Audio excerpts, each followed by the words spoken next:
What's up, guys? Today we're gonna make these Thunders feel like Indies. This is the Braille Walmart board. I paid $8.99 for this board. So this board has a 14-inch wheelbase. That's shorter than most of my boards. Most of my boards have a 14.25 wheelbase, and then a few of them have a 15-inch wheelbase. So Thunder trucks move the axle and the wheel farther back this way towards the nose and the tail, while Indies and Ace trucks move the axle slightly that way, so it shortens the wheelbase. So in order to make Thunders feel more like Indies, you have to actually change the geometry so that they shift the axle back farther as well. And it's not just where the axle is, it's also the geometry and the angle of the kingpin. So if the kingpin's moved back in farther, it's going to have sharper turns. Also, Indies and Ace trucks are just taller than Thunders in general. So the lower height of Thunder trucks is definitely a big benefit to Thunders because they feel lower to the ground.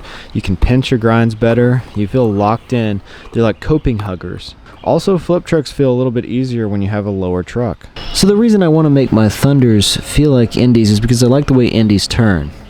So the first solution I have kind of helps them feel more like Indies, but it takes away what makes Thunders good in the first place. So what I like about Thunders is how low they are. What I did was add a riser pad and then half of another riser pad.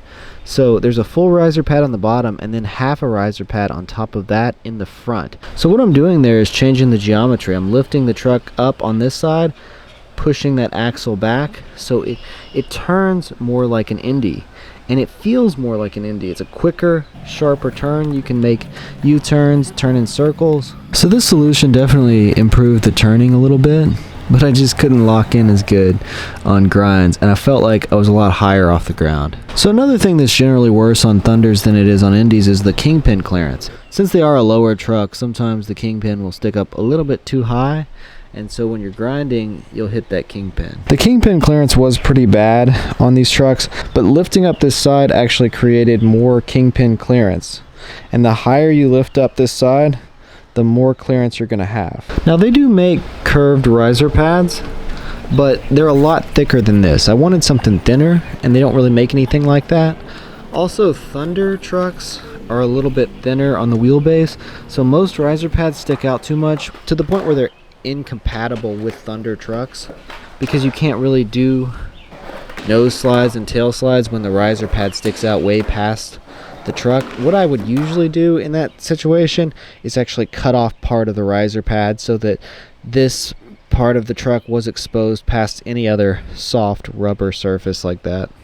One thing I am going to do in the future is I'm going to attach a hard plastic like PVC or something right here so that it will slide more like an Indy.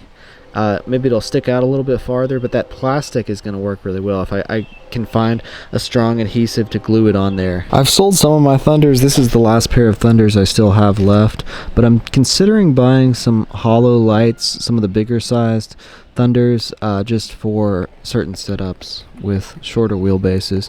You know, if you have around a 14-inch wheelbase, they work pretty good. If you have a longer wheelbase, it's hard to do 360 flips with Thunders because they lengthen that wheelbase a little too much. Now that I've loosened it a little bit, you can kind of see the riser pads better and how far I've got the second riser pad. Another good thing about this setup is just how incredibly lightweight it is. So you can see my riser pad set up here.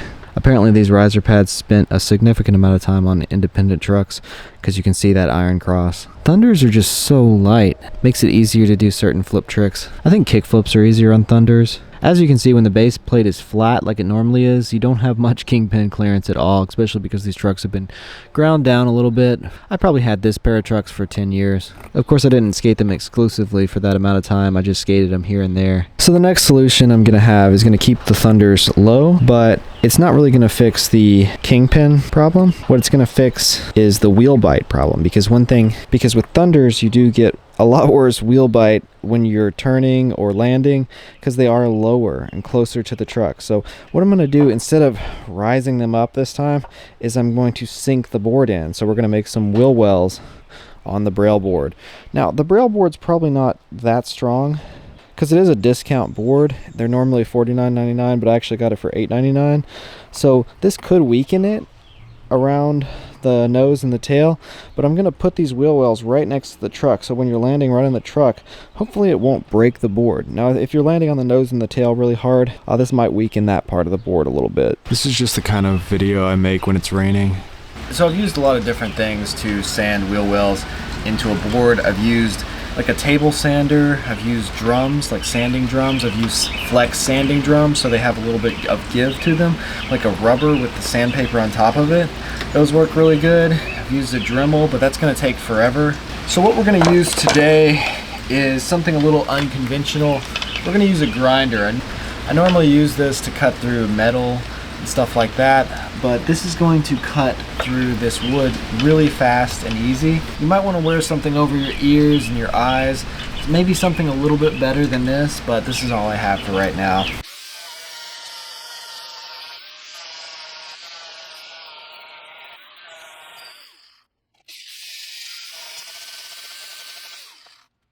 So I made it look like a little ear here. You can be creative with this, make some weird designs into the board in the wheel well. But yeah, I could cut a little deeper than that, but that's pretty good clearance.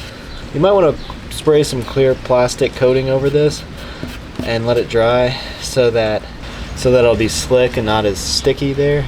So one of the best things about Thunders is how quick they rebound. So when you press one of the wheels down, it pops right back up really quick. Especially if you have bones bushings in there, or the light blue Thunder bushings do a pretty good job with that too. I built a grind box down here for a future video, so stay tuned for that. That's why we've got all this junk everywhere. But I'll also be skating this braille board a little bit more, maybe until I break it in a future video. So stay tuned for that. It'll just be called upgraded Walmart board or something like that.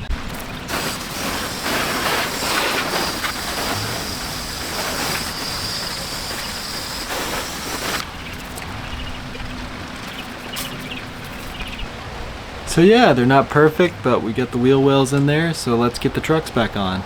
This is currently what I would say is the best solution to the problem of Thunder trucks getting wheel bite.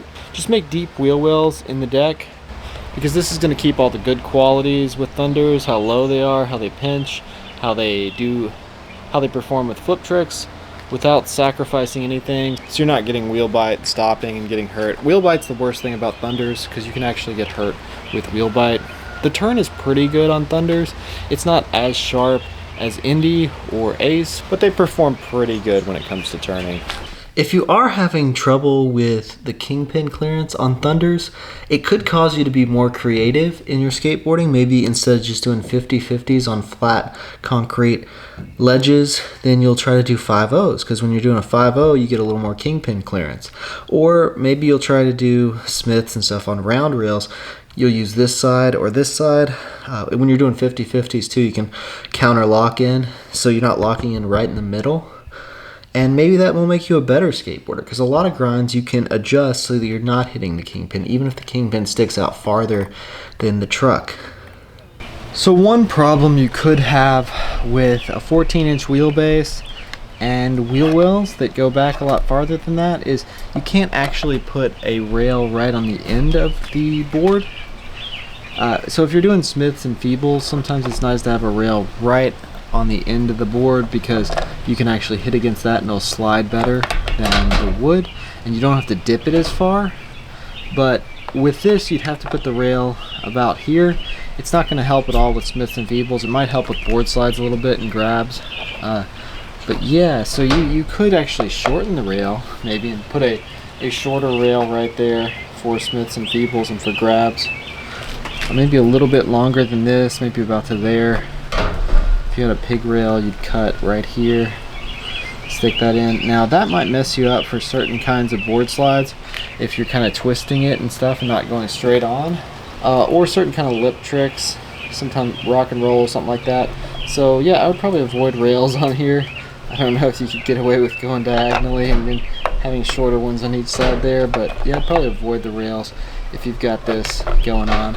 I know I went a little extreme with the wheel wells, but I just wanted to show you what you could do. You don't need that huge of a wheel well. I'm not going to get wheel bite at all on this board. If you don't have a 14-inch wheelbase like this, I am going to make a future video about how to shorten the wheelbase and how to take a little bit off the nose to shorten the board, make it better for 360 flips. I wouldn't want to skate Thunders on a board if the wheelbase was longer than 14 inches.